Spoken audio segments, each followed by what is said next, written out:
Pada masa itu, firman Tuhan jarang terdengar. Bangsa Israel hidup tanpa arah, dan suara Tuhan seperti lenyap di telan kesunyian. Namun di tengah kegelapan itu, Tuhan sedang mempersiapkan terangnya, dan terang itu akan datang melalui seorang anak kecil di kota Silo.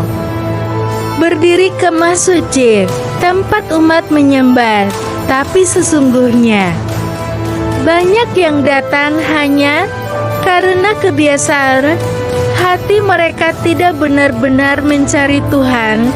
Di antara mereka ada pasangan sederhana, Elkana dan Hana. Setiap tahun mereka datang mempersembahkan korban. Namun ada luka yang dalam di hati Hana karena ia belum memiliki anak. Suatu sore, Hana berdiri sendiri di depan kemah suci. Matanya basah oleh air mata, hatinya hancur. Tapi dari luka itu mengalir doa yang tulus, ya Tuhan semesta alam. Jika Engkau berkenan, ingatlah kepada hamba-Mu ini, dan berilah aku seorang anak lelaki. Aku akan mempersembahkannya kembali kepadamu. Seumur hidupnya, Imam Ali melihat Hana dari kejauhan. Ia salah sangka, mengira Hana mabuk, tapi Hana menjelaskan dengan lembut bahwa ia sedang mencurahkan hatinya kepada Tuhan. Eli pun memberkatinya, pergilah dengan damai. Tuhan akan mengabulkan permintaanmu. Dan Tuhan mendengar. Hana mengandung dan melahirkan seorang anak lelaki. Ia menamainya Samuel. Artinya, aku memintanya dari Tuhan.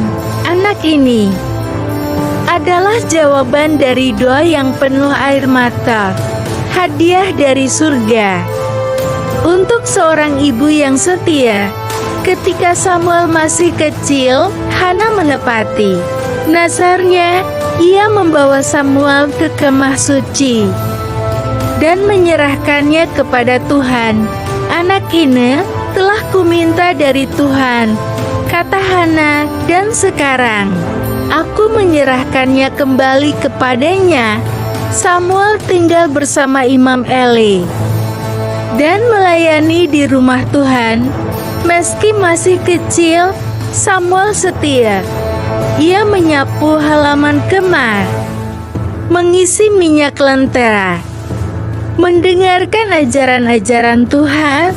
Tapi malam itu semuanya berubah di tengah malam yang sunyi.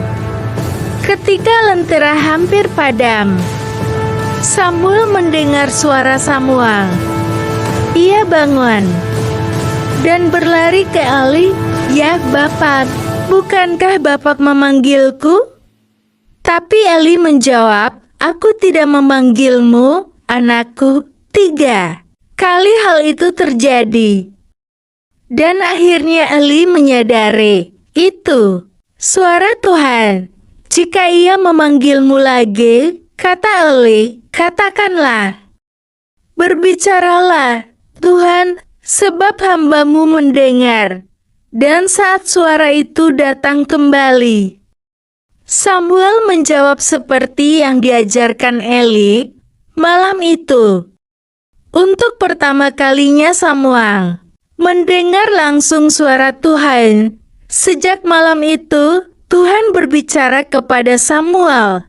Dan tidak hanya itu, setiap firman yang Tuhan sampaikan dijaga dan disampaikan oleh Samuel dengan setia.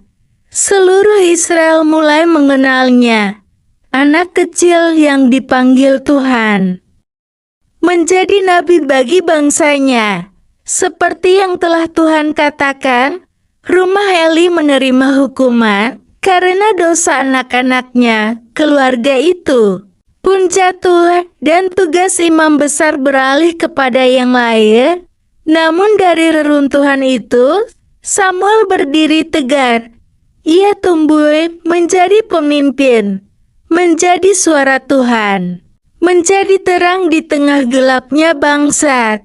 Teman-teman, Tuhan tidak hanya memanggil orang dewasa. Tuhan juga berbicara kepada anak-anak, dan seperti Samuel, kita semua bisa menjadi terang bila kita mendengarkan suaranya.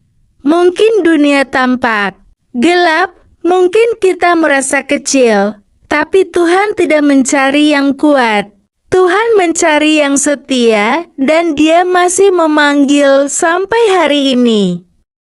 Apakah kita mendengarnya? Beginilah kisah Samuel, anak yang didoakan oleh seorang ibu penuh iman, dipanggil sejak kecil dan menjadi suara Tuhan bagi bangsanya. Dalam gelapnya dunia, Tuhan tetap memilih, bahkan dari seorang anak kecil, untuk menyatakan terangnya, dan Samuel bertumbuh besar. Tuhan menyertainya dan tidak ada satupun dari firman-Nya yang dibiarkannya gugur. 1 Samuel pasal 3 ayat 19. Terima kasih yang sudah nonton tayangan ini. Jangan lupa like, komen, dan subscribe channel ini. Semoga kita semua selalu diberkati. Shalom.